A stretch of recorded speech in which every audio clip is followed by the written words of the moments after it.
Well, we are going to introduce to you our 11th book in our study of the minor prophets, and today we introduce you the book of Zechariah. Zechariah is 14 chapters in length, but yet we're actually only going to spend a total of 5 days in this book. We're going to run through this one pretty quick. So I want you to buckle up and hang in there over the next few days and read along with us. Each day I won't read the entirety of the text that we're going to spend time in, so I encourage you to read along with us. Today is just an introduction to the book, and we're going to spend time in the next few days walking through this pretty fast, covering each section in its length. The book of Zechariah is actually a counterpart to the book of Haggai, which is what we just finished. If you remember from Haggai, in 538 BC, King Darius of Persia, who's now leading over the known world, and this is where the Jews are in exile, are allowed to come back to Jerusalem to rebuild the temple. Zerubbabel, the governor, was announced as governor of Judah, led the people, along with Joshua, the high priest, led the people back 50,000 strong to Jerusalem to rebuild this temple. But when they got there, they realized, we can build our own houses too. So they started focusing on themselves, their own names, and their own property, while God's temple, where his presence would dwell amongst them, was there in ruins. And God brought famine, God brought curses, God brought all kinds of judgment on them until they returned back to the work. And you can look at the book of Haggai and see that the primary message was for these people to be encouraged, to be strong, and to do the work of God, to finish this temple so he could dwell with them. And at the same time, a man named Zechariah comes in, actually around the exact same time as Haggai. And we see Zechariah come in to speak a message to these people as well. Because even though they laid the foundation in 536 BC, when they laid the foundation for the temple, and remember from Haggai, he says, "From this day onward I will bless you." They still face opposition after opposition in the rebuilding of this temple. What we do know is that roughly between 520 and 516 BC, the temple was finished, so they did rebuild it, but they faced a lot of opposition, so they needed a message of encouragement. So Zechariah comes in, he goes, "I'm going to give you a message of encouragement for today. I'm going to give you a message of encouragement for tomorrow. I'm going to give you a message of encouragement for a distant future." And the book kind of be divided up in a series of different sections. The first section, as we're going to talk about tomorrow, is just kind of the introduction to the book itself. And as we see, Zechariah calls these people and says, "I want you to return to God. If we return to God, God will return to you." The second section is actually a series of 8 visions. 8 visions that came to Zechariah in one night. Imagine that. 8 visions coming to you in one night.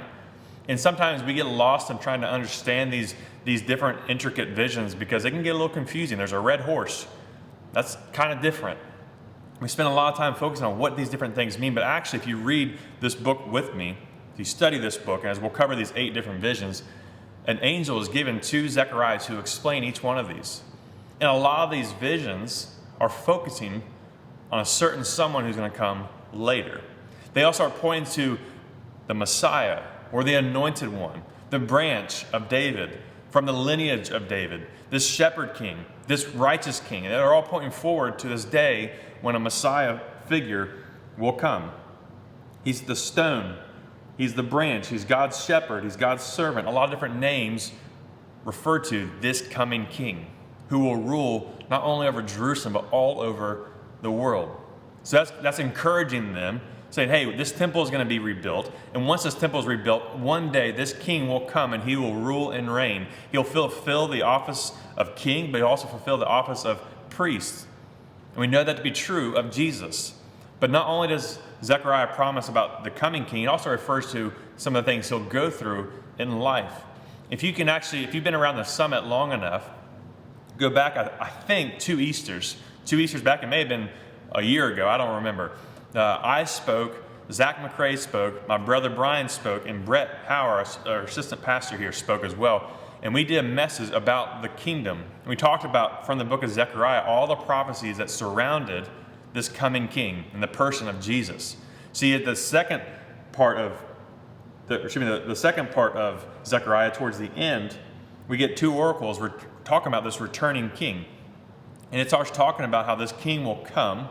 This king will ride into Jerusalem on a donkey. This king will be betrayed for 30 pieces of silver. This king will be betrayed. He will suffer, and he'll be struck, and his sheep will be scattered.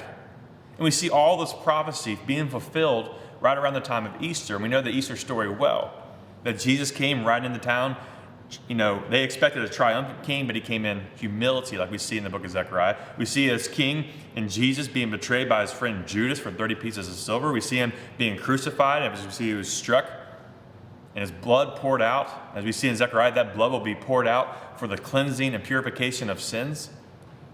But also, Zechariah also touches on the coming day when that same king will come back in full victory, in full triumph, and declare that all sin, all death is defeated, and there will be everlasting, eternal peace.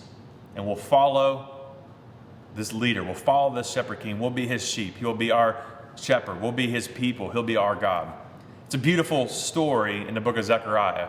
So I want you to go ahead and just read chapter 1, verses 1 through 6. We're going to start there tomorrow.